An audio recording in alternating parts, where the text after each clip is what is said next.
+1 computer applications exam എല്ലാവർക്കും എളുപ്പമായെന്ന് വിചാരിക്കുന്നു. നമ്മൾ +2 കമ്പ്യൂട്ടർ ആപ്ലിക്കേഷൻസ് ആണ് ഇവിടെ സ്റ്റാർട്ട് ചെയ്യാൻ പോകുന്നത്. +2ന്റെ കമ്പ്യൂട്ടർ ആപ്ലിക്കേഷൻ മൊത്തം 11 ചാപ്റ്ററാണുള്ളത്. First 3 chapters review of C++, arrays and functions related to C++ എന്ന പ്രോഗ്രാമിംഗ് ലാംഗ്വേജ് ആണ്. നെക്സ്റ്റ് വരുന്ന 4 to 7 ചാപ്റ്റേഴ്സ് വെബ് ഡിസൈനിങ്ങുമായി ബന്ധപ്പെട്ടതാണ്. Web technology, HTML, client-side scripting using JavaScript and web hostings related to web designing. Next 2 chapters database management system and structured query language. ഡാറ്റാബേസുമായി ബന്ധപ്പെട്ട 2 ചാപ്റ്ററാണ്. Database management system and a query language named structured query language. And 10th chapter ERP, enterprise resource planning, ERP software പറ്റി. And last trends and issues in information and communication technology. ഇങ്ങനെ 11 ചാപ്റ്ററാണ് +2ന്റെ computer application നമുക്ക് പഠിക്കാനുള്ളത്. ഇതിൽ practical എക്സാമിന് വരുന്ന area first C++ എന്നൊരു programme practical exam ഉണ്ടാവും. HTML വെബ് ഡിസൈനിങ് ആണ് ബന്ധപ്പെട്ട HTML നിന്നും ക്വസ്റ്റ്യൻസ് പ്രാക്ടിക്കൽ എക്സാം ഉണ്ടാവും. ദെൻ ജാവാസ്ക്രിപ്റ്റ് എന്ന ക്ലയന്റ് സൈഡ് സ്ക്രിപ്റ്റിംഗ് ലാംഗ്വേജുമായി ബന്ധപ്പെട്ട് ക്വസ്റ്റ്യൻസ് പ്രാക്ടിക്കൽ എക്സാം ഉണ്ടാവും. Next SQL. ഈ 4 ആണ് സ്ട്രക്ചേർഡ് ക്വറി ലാംഗ്വേജ്. ഈ 4 ആണ് നമുക്ക് പ്രാക്ടിക്കൽ എക്സാമിന് ക്വസ്റ്റ്യൻ ചോദിക്കുന്നത്. ബാക്കി പിന്നെ തിയറി പാർട്ട് ഉണ്ട്. അപ്പോൾ നമ്മളിതിലെ ഒന്നാമത്തെ ചാപ്റ്ററിലോട്ട് പോകുന്നു. Review of C++.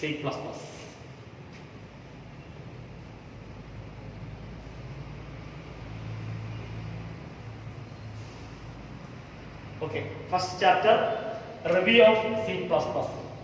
Review of C++ എന്ന ചാപ്റ്ററിൽ +1 നമ്മൾ പഠിച്ച 4 ചാപ്റ്ററുകൾ, അതായത് introduction to C++, data types and operators, principles of programming and control structures എന്ന 4 ചാപ്റ്ററുകളുടെ ഒരു റിവ്യൂ ആണ് +2ന്റെ ഫസ്റ്റ് ചാപ്റ്ററായ റിവ്യൂ ഓഫ് C++. കൂടാതെ കുറച്ച് അഡീഷണൽ കണ്ടന്റ്സ് ഉണ്ടെങ്കിലും, കാരണം ബാക്കി വരുന്ന പാർട്ട് എന്ന് പറയുന്നത് ഇതിന്റെ കണ്ടിന്യൂഷൻ ആണ്. അതുകൊണ്ട് തന്നെ ആ പാർട്ടിനെ പറ്റി നല്ല ക്ലിയർ ആയിട്ട് അറിഞ്ഞാൽ മാത്രമേ നമുക്ക് നെക്സ്റ്റ് പാർട്ട് അറിയാൻ പറ്റൂ. അതുകൊണ്ട് +1ൽ നമ്മൾ പഠിച്ച 4 ചാപ്റ്ററുകളുടെ ഒരു റിവ്യൂ ആണ് +2ന്റെ first chapter review of C++. നമ്മൾ ആദ്യം പഠിക്കുന്നത് ബേസിക്സ് ഓഫ് C++. ഓക്കെ, ബേസിക്സിലെ first character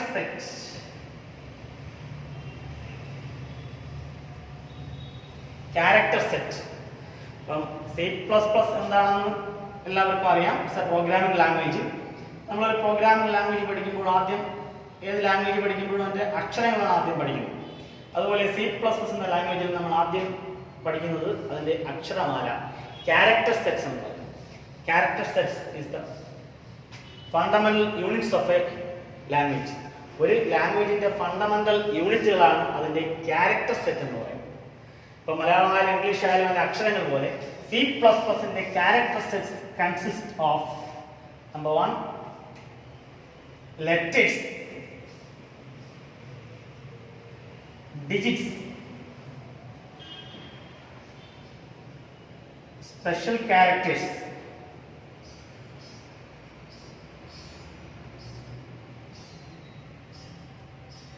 white spaces, and 5 other symbols. These are the character sets in C++. C++ലെ ക്യാരക്ടർ സെറ്റ് എന്ന് പറയുന്നത് ലെറ്റേഴ്സ്. ഒന്നാമത്തെ letters means A to Z. That means upper case and lower case. Small letter മുതൽ capital letter A to Z വരെയുള്ള എല്ലാ ക്യാരക്ടറുകളും C++ന്റെ character set ആണ്.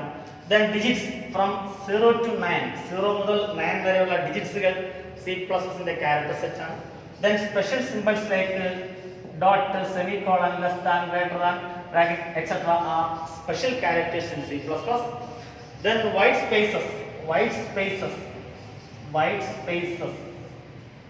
spaces means tab key, new line key, enter key, etc. Tab key, space bar, tab key, new line characters and carry the returns, etc. White spaces is also a character set in C++. Then other symbols like 0 to 255, that is 256, 0 മുതൽ 255 വരെ 256 special symbols using ASCII code എന്ന് പറയും. നമ്മൾ പിന്നെ പഠിക്കും ASCII code ഉപയോഗിച്ചുള്ള സിമ്പിൾസുകൾ, other symbols കൂടി C++ന്റെ character സെറ്റിനകത്ത് വരും. അപ്പോൾ these are the character sets in C++. Consist of, അപ്പോൾ character set consists of letters, digits, special characters, white spaces and other symbols. These are the character sets in C++. Okay, next character sets. Next നമ്മൾ പഠിക്കുന്നത് tokens.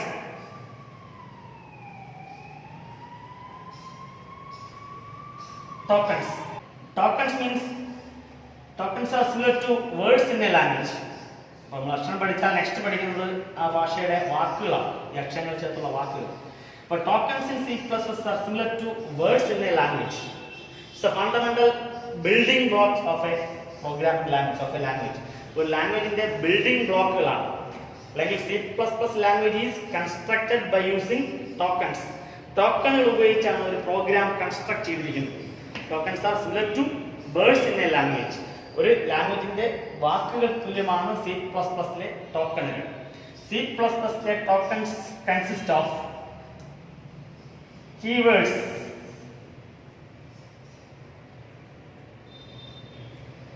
identifiers,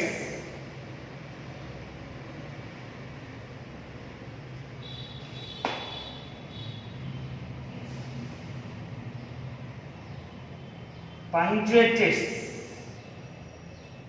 keywords, identifiers, punctuators, literals and the operators. These are the tokens of C++. Okay, but tokens are similar to words in a language.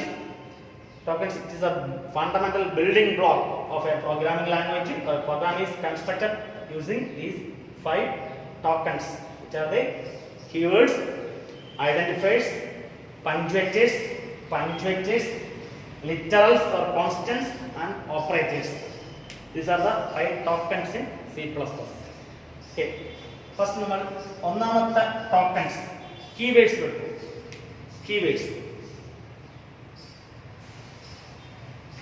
Keywords means it's also called reserve words. കീവേഡുകളെ reserve വേർഡുകളാണ് അറിയപ്പെടുന്നത്. Because it is reserved for a specific purpose. ചില specific പർപ്പസിന് വേണ്ടി reserve ചെയ്തിരിക്കുന്ന വേർഡുകളാണ് കീവേഡുകൾ എന്ന് പറയുന്നത്. It cannot be redefined. ഈ വാക്കുകളെ നമുക്ക് റീഡിഫൈൻ ചെയ്യാൻ പറ്റത്തില്ല. It is predefined. അത് പ്രീ ഡിഫൈൻഡ് ആണ്. We cannot redefine the words. It's called keywords എന്ന് പറയും. അപ്പം keywords are the tokens that convey a specific meaning to the programming language. Programming ലാംഗ്വേജിൽ ഒരു സ്പെസിഫിക് മീനിങ് കൺവേ ചെയ്യുന്ന വാക്കുകൾ, ആ വാക്കുകളെയാണ് നമ്മൾ കീവേഡുകൾ എന്ന് പറയുന്നത്. It cannot be redefined. It is also called reserved words because it is reserved for a specific purpose. For example, മലയാളത്തിൽ നമ്മൾ പേന എന്ന് പറഞ്ഞാൽ ഇറ്റ്സ് എ പ്രീഡിഫൈൻഡ് വാക്കാണ്. പേനയ്ക്ക് ഒരു മീനിങ് ഉണ്ട്. അതുപോലെ C++ലും ചില വാക്കുകൾ പ്രീഡിഫൈൻഡ് ആണ്. അതിനെ റീഡിഫൈൻ ചെയ്യാൻ പറ്റില്ല. വേറെ പർപ്പസിന് വേണ്ടി ഒന്നും ഉപയോഗിക്കാൻ പറ്റാത്ത വാക്കുകളെയാണ് നമ്മൾ റിസർവ് വേർഡുകൾ അല്ലെങ്കിൽ കീവേഡുകൾ എന്ന് പറയുന്നത്. ഏകദേശം 50 കൂടുതൽ കീവേഡുകൾ C++ ലാംഗ്വേജ് ഉണ്ട്. അതിൽ ഏകദേശം ഒരു 25ഓളം കീവേഡുകൾ നമ്മൾ കുറച്ച് പഠിച്ചു കഴിഞ്ഞു. ബാക്കി നമ്മൾ പ്ലസ് പഠിക്കും. അപ്പോൾ അതാണ് കീവേഡുകൾ എന്ന് പറഞ്ഞാൽ ശാസ്ത്രക്കാരുടെ. രണ്ടാമത്തത് ഐഡന്റിഫയേഴ്സ്. എന്താണ് tokens? Identifiers. Identifiers means user defined words. User defined words to identify program elements. Program എലമെന്റ്സുകളെ ഐഡന്റിഫൈ ചെയ്യാൻ വേണ്ടി ഉപയോഗിക്കുന്ന ടോക്കണുകളെയാണ് നമ്മൾ ഐഡന്റിഫയേഴ്സ് എന്ന് പറയുന്നത്. നമ്മൾ കുട്ടികൾക്കും അല്ലെങ്കിൽ സ്ഥലങ്ങൾക്കും അല്ലെങ്കിൽ വീട്ടിനുമൊക്കെ പേര് കൊടുക്കുന്നു. അത് യൂസറാണ് കൊടുക്കുന്നത്, നമുക്ക് ഇഷ്ടമുള്ള പേര് നമ്മൾ കൊടുക്കുന്നു. അതുപോലെ പ്രോഗ്രാമിലും യൂസർ ഡിഫൈൻ ചെയ്യുന്ന വാക്കുകളാണ് ഐഡന്റിഫയേഴ്സ് എന്ന് പറയുന്നത്. User defined words. പ്രോഗ്രാം എലമെന്റുകൾക്ക് യൂസർ ഡിഫൈൻ ചെയ്യുന്ന വാക്കുകളാണ് ഐഡന്റിഫയർ എന്ന് പറഞ്ഞാൽ. അപ്പം ഐഡന്റിഫയർ എക്സാമ്പിൾ പ്രോഗ്രാം എലമെന്റ്സുകളായ variables, labels etcetera, functions, structures etcetera, ഇതെല്ലാം നമ്മൾ ഐഡന്റിഫയറിലാണ്. ഈ ഐഡന്റിഫയറിനെ നമ്മൾ യൂസറാണ് ഡിഫൈൻ ചെയ്യുന്നത്. ഈ ലൊക്കേഷന് യൂസർ ഐഡന്റിഫയർ നെയിം പ്രൊവൈഡ് ചെയ്യുന്നു. അപ്പം identifiers are user defined words. Identifiers are user defined words to identify memory locations. Memory ലൊക്കേഷൻസിനാണ് നമ്മൾ വേരിയബിൾസ് എന്ന് പറഞ്ഞത്. ഇതിനെപ്പറ്റിയൊക്കെ ഡീറ്റെയിൽസ് നമ്മൾ പ്ലസ് വണ്ണിൽ പഠിച്ചതാണ്. ലേബൽസും ഫങ്ഷൻസും ഒക്കെ നമ്മൾ ഇനി വരുന്ന ചാപ്റ്ററുകളിൽ പഠിക്കും. ഐഡന്റിഫയേഴ്സ് എന്ന് പറയുമ്പോൾ യൂസർ ഡിഫൈൻഡ് വാക്കുകളാണ്. ഈ ഐഡന്റിഫയേഴ്സ് യൂസർ ഡിഫൈൻ ചെയ്യുമ്പോൾ ചില റൂൾസുകളുണ്ട്. അതാണ് അർത്ഥമാണ് rules for naming identifiers. Rules for identify naming identifiers. അപ്പം ഐഡന്റിഫയറിന് നെയിം കൊടുക്കുമ്പോൾ പ്രൊവൈഡ് ചെയ്യുമ്പോൾ ശ്രദ്ധിക്കേണ്ട റൂൾസുകൾ എന്തൊക്കെയാണ്? An identifier name may consist of letters, digits and underscore. Identifier നെയിമിൽ ലെറ്റേഴ്സ് വരാം, ഡിജിറ്റ്സ് വരാം, അണ്ടർസ്കോർ വരാം. ബാക്കി ഒരു ക്യാരക്ടറുകളും അലോ ചെയ്യത്തില്ല. അപ്പോൾ ഒന്നാമത്തെ റൂൾസ് ആണ് rules for naming identifiers. An identifier name may consist of letters, digits and underscore. അപ്പോൾ letters from A to Z വരാം, ഡിജിറ്റ്സ് 0 to 9 വരെ ഡിജിറ്റ്സ് വരാം, ആൻഡ് അണ്ടർസ്കോർ എന്ന ഒരു ക്യാരക്ടർ നമ്മൾ കീബോർഡിലെ ഹൈഫന്റെ കൂടെ ഷിഫ്റ്റ് പ്രസ് ചെയ്യുമ്പോൾ വരുന്ന ഒരു ക്യാരക്ടറാണ് അണ്ടർസ്കോർ. ഈ അണ്ടർസ്കോർ മാത്രമേ ഐഡന്റിഫൈ നെയിമിനകത്ത് അലോ ചെയ്യത്തുള്ളൂ. ബാക്കിയുള്ള ഒരു സ്പെഷ്യൽ ക്യാരക്ടേഴ്സും നേരത്തെ പറഞ്ഞ ക്യാരക്ടർ സെറ്റിലുള്ള വേറെ ഒരു ക്യാരക്ടർ സെറ്റും നമ്മൾ C++ൽ അലോ ചെയ്യത്തില്ല. ഒന്നാമത്തെ rule identify name consist of letters, digits and underscore. No other characters allowed in C++. Rule number 2. First character must be a letter or underscore. First character must be a letter or underscore. അപ്പോൾ ലെറ്റേഴ്സോ ഡിജിറ്റ്സോ അണ്ടർസ്കോറോ identifier ആയിട്ട് use ചെയ്യാമെങ്കിലും first letter must be a letter or underscore. That means ഡിജിറ്റ്സിൽ start ചെയ്യാൻ പാടില്ല. അപ്പം ഐഡന്റിഫയർ നെയിം നമുക്ക് ലെറ്ററോ ഡിജിറ്റ്സോ അണ്ടർസ്കോറോ വരാമെങ്കിലും ഫസ്റ്റ് ലെറ്ററോ അണ്ടർസ്കോറോ ആയിരിക്കണം. ദാറ്റ് മീൻസ് ഡിജിറ്റിൽ സ്റ്റാർട്ട് ചെയ്യാൻ പാടില്ല. എന്ന് പറഞ്ഞാൽ num1 എന്ന് നമുക്കൊരു വേരിയബിൾ ഐഡന്റിഫൈ നെയിം കൊടുക്കാം. ബട്ട് 1 num എന്ന് യൂസ് ചെയ്താൽ അത് എററായിരിക്കും. ഓക്കെ, ഫസ്റ്റ് ലെറ്റർ എപ്പോഴും ഡിജിറ്റ്സ് വരാൻ പാടില്ല എന്നർത്ഥം. ലെറ്ററോ അണ്ടർസ്കോറോ മാത്രമേ ഐഡന്റിഫൈ നെയിം സ്റ്റാർട്ട് ചെയ്യാൻ പാടുള്ളൂ. Rule number 3. Keywords are not allowed. നേരത്തെ ഞാൻ പറഞ്ഞു 50ഓളം കീവേഡുകൾ നമ്മൾ പ്രോഗ്രാമിൽ ഉപയോഗിക്കുന്നു. ഈ കീവേഡുകൾ ഒന്നും തന്നെ ഐഡന്റിഫൈ നെയിമായി വരാൻ പാടില്ല. മൂന്നാമത്തെ rule keywords are not allowed. ഇപ്പം നമ്മളെ ഭാഷയിൽ മലയാളത്തിൽ അങ്ങനെയല്ല. നമുക്ക് കുട്ടികൾക്ക് പേരിടാം. ഇപ്പൊ റോസ എന്ന് പറയുന്ന ഒരു പ്രീ ഡിഫൈൻഡ് വാക്കാണ്. അത് നമുക്ക് വേണമെങ്കിൽ സ്റ്റുഡന്റ് ഉപയോഗിക്കാം. പക്ഷേ C++ൽ ഈ നേരത്തെ പറഞ്ഞ കീവേഡുകളൊന്നും തന്നെ ഐഡന്റിഫയർ ആയിട്ട് യൂസ് ചെയ്യാൻ പാടില്ല. മൂന്നാമത്തെ റൂള്. നെക്സ്റ്റ് നാലാമത്തെ rule white spaces are not allowed. White space C++ന്റെ ക്യാരക്ടർ സെറ്റിൽ പറഞ്ഞ ക്യാരക്ടറാണ് വൈറ്റ് സ്പേസസ്.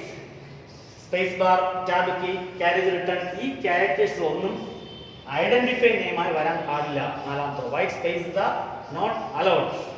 അപ്പൊ നമ്മൾ അനിൽകുമാർ എന്ന് പറയുമ്പോൾ അനിൽ കഴിഞ്ഞിട്ട് നെക്സ്റ്റ് വേർഡാണ്, നെക്സ്റ്റ് വാക്കാണ് സ്പേസ് ഉപയോഗിച്ച് അനിൽകുമാറാണ്. പക്ഷെ അതുപോലെ C++ൽ 2 വാക്കായിട്ട് യൂസ് ചെയ്യാൻ പാടില്ല. അത് എററായിരിക്കും. White spaces are not allowed. And last rule lower case and upper case letters are treated differently. Lower case and upper case letters are treated differently. Capital ലെറ്ററും സ്മോൾ ലെറ്ററും രണ്ടായിട്ടാണ് കൺസിഡർ ചെയ്യുന്നത്. എന്നാൽ ഫോർ എക്സാമ്പിൾ നമ്മൾ വേരിയബിൾ എസ് ക്യാപിറ്റൽ സം എന്ന് use ചെയ്തു. വേറൊരു അടുത്ത് എഴുതിയപ്പോൾ എസ് എല്ലാം സ്മോൾ ലെറ്റർ ആയി. ഇത് രണ്ടും രണ്ട് വേരിയബിൾ, രണ്ട് ഐഡന്റിഫയർ ആയി. കാരണം ക്യാപിറ്റൽ ലെറ്ററും സ്മോൾ ലെറ്ററും അപ്പർ കേസ് ലെറ്ററും lower case letters are treated differently. നമ്മളെ പേര് നമ്മൾ ക്യാപിറ്റലോ സ്മോളോ എഴുതാം, സെയിം ആണ്. പക്ഷേ C++ൽ ഐഡന്റിഫൈ നെയിം യൂസ് ചെയ്യുമ്പോൾ ഒന്നുകിൽ ക്യാപിറ്റൽ കൊടുക്കുക അല്ലെങ്കിൽ സ്മോൾ കൊടുക്കുക, അത് മിക്സ് യൂസ് ചെയ്യാം. പക്ഷേ ഡിഫറൻ്റ് ആയിട്ട് എഴുതിയാൽ അത് ഡിഫറൻ്റ് വേരിയബിൾസ് ആയിരിക്കും. These are the rules for naming identifiers. First, an identifier name consists of letters, digits and underscore, but first letter must be an identifier. First letter must be a letter or underscore. Digits start ചെയ്യാൻ പാടില്ല. Number 3, മൂന്നാമത്തെ rule, keywords are not allowed in identifiers. Number 4, white spaces are not allowed. White spaces കളൊന്നും identifiers names വരാൻ പാടില്ല. And uppercase and lowercase letters are treated differently. പരീക്ഷ ചോദിക്കുന്ന valid and invalid ആയ identifiers ചോദിക്കും. അപ്പോൾ ഈ റൂൾസുകൾ കറക്റ്റ് അറിഞ്ഞാലേ വാലിഡ് ആണോ invalid ആണോ എന്ന് ചെയ്യാൻ പറ്റും. അപ്പം അതായത് ഫസ്റ്റ് ലെറ്റർ സിമ്പിൾ ക്യാരക്ടറോ അല്ലെങ്കിൽ ലെറ്ററോ അണ്ടർസ്കോറോ മാത്രമേ സ്റ്റാർട്ട് ചെയ്യാൻ പാടുള്ളൂ. ബാക്കിയുള്ളത് സിമ്പിളുകളും അലോ ചെയ്തില്ല. ഈ റൂൾസ് ബേസ് വരാൻ പാടില്ല. ഈ റൂൾസുകളെല്ലാം ശ്രദ്ധിക്കണം നമ്മൾ ഐഡന്റിഫയർ നെയിം യൂസ് ചെയ്യുമ്പോൾ. Okay, next tokens, literals. Literals means constants. The value never change throughout the program. So literals are the tokens that value never change throughout the program. It's also called constants. പ്രധാനമായിട്ടും C++ലെ ലിറ്റേഴ്സുകൾ integer literal, floating point literal,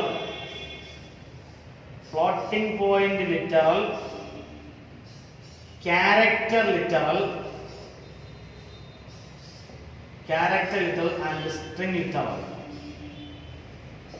These are the 4 literals in C++: integer literal, floating point literal, character literal and string literals.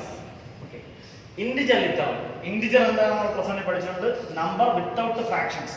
Fractional part ഇല്ലാത്ത നമ്പറുകളാണ് integer number. For example, 50, that means its value never change, remains 50, but it's a constant, it's an integer constant എന്ന് പറയാം. അപ്പോൾ integer കോൺസ്റ്റന്റ്സുകളിൽ ഈ number മാത്രമേ hello ചെയ്യൂ, except വേറെ ഒരു characters, വേറെ ഒരു സിമ്പിളുകൾ നമ്മൾ സാധാരണ എഴുതുമ്പോൾ 50,000 എഴുതുമ്പോൾ ഇങ്ങനെ എഴുതാറുണ്ട്. ഇവിടെ ഈ കോമ സാധാരണ നമ്മൾ മാത്സിൽ ഉപയോഗിക്കാറുണ്ട്. പക്ഷേ C++ൽ ഈ സെപ്പറേറ്റർ കോമ എന്ന് യൂസ് ചെയ്യാറില്ല. വേറെ ഒരു സിമ്പിളുകളും C++ലെ ഇന്റിജർ കോൺസ്റ്റന്റ്സിൽ അലോ ചെയ്യത്തില്ല.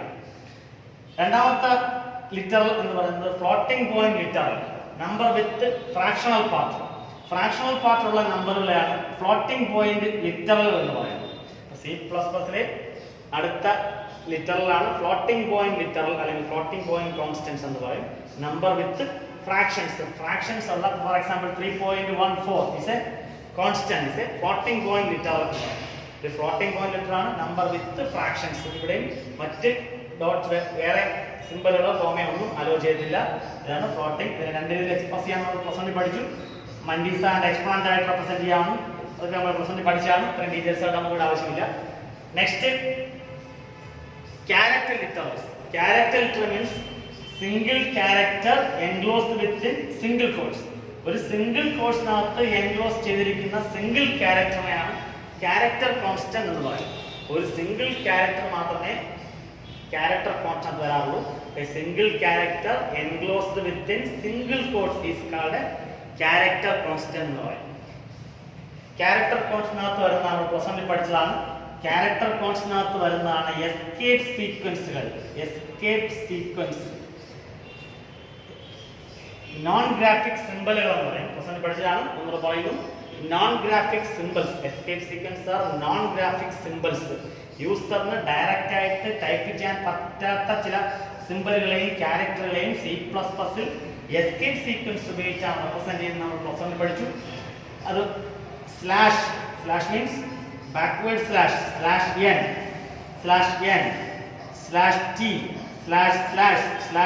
/n/t/0 ഇങ്ങനെ കുറെ എസ്കേപ്പ് സീക്വൻസുകളെ പറ്റി നമ്മൾ പ്രസന്റ് പഠിച്ചാണ്. It is also called escape sequence Even though it consists of two characters, രണ്ട് ക്യാരക്ടർ ഉണ്ടെങ്കിലും സ്ലാഷ് ഉൾപ്പെടെ രണ്ട് ക്യാരക്ടർ ഉണ്ടെങ്കിലും ഇതിനെ ഒരു സിംഗിൾ ക്യാരക്ടർ ആയിട്ട് അല്ലെങ്കിൽ ക്യാരക്ടർ കോൺസ്റ്റന്റ് ആയിട്ടാണ് C++ ട്രീറ്റ് ചെയ്യുന്നത്. അപ്പോൾ ഇതിനെ എസ്കേപ്പ് സീക്വൻസ് എന്ന് പറയും. ഈ slash new line character tab ഇതൊക്കെ നമ്മൾ +1 പഠിച്ചതാണ്. ഇത് എസ്കേപ്പ് സീക്വൻസ് എന്നറിയപ്പെടും. ഇതും ക്യാരക്ടർ കോൺസ്റ്റന്റിന് എക്സാമ്പിൾ ആണ്. ക്യാരക്ടർ കോൺസ്റ്റൻസ് എന്ന് പറയും. Next string constant. String constants character or characters, single ക്യാരക്ടറോ ഒന്നിൽ കൂടുതൽ ക്യാരക്ടറോ വിത്തിൻ ഡബിൾ കോഡ്സ്, ഡബിൾ കോഡ്സിനകത്ത് എൻക്ലോസ് ചെയ്ത ക്യാരക്ടർ അല്ലെങ്കിൽ ക്യാരക്ടറിനെ അല്ലെങ്കിൽ ക്യാരക്ടേഴ്സിനെയാണ് നമ്മൾ സ്ട്രിംഗ് കോൺസ്റ്റന്റ് എന്ന് പറയുന്നത്. അപ്പം ഇത് ക്യാരക്ടർ കോൺസ്റ്റന്റും ഇത് സ്ട്രിംഗ് കോൺസ്റ്റന്റുമാണ്. C++ന്റെ മെമ്മറിയിൽ രണ്ടും റെപ്രസെന്റ് ചെയ്യുന്നത് രണ്ട് രീതിയിലാണ്. നമ്മൾ സ്ട്രിംഗിനെ പറ്റി പഠിക്കുമ്പോൾ ഡീറ്റെയിൽസ് പഠിക്കും. അപ്പോൾ ഇത് ഡിഫറൻസ് ആണ്. ഫോർ എക്സാമ്പിൾ നമുക്ക് ഒരു നെയിം എഴുതിയാൽ, ഒരു നെയിം നമ്മൾ എഴുതിയാൽ ഫോർ എക്സാമ്പിൾ രാജു എന്ന് എഴുതിയിട്ട് ഇതൊരു സ്ട്രിംഗ് ആണ്. Characters enclosed within double quotes is called string constant എന്ന് പറയും. അപ്പോൾ സ്ട്രിംഗ് കോൺസ്റ്റന്റിനെ കമ്പ്യൂട്ടർ മെമ്മറി റെപ്രസെന്റ് ചെയ്യുന്നത് നമ്മൾ സ്ട്രിംഗ് മാനിപ്പുലേഷൻസിന്റെ ചാപ്റ്റർ പഠിക്കും. അപ്പോൾ നമ്മൾ അതിനെ പറ്റി പഠിക്കും. ആവേശത്തിനകത്ത്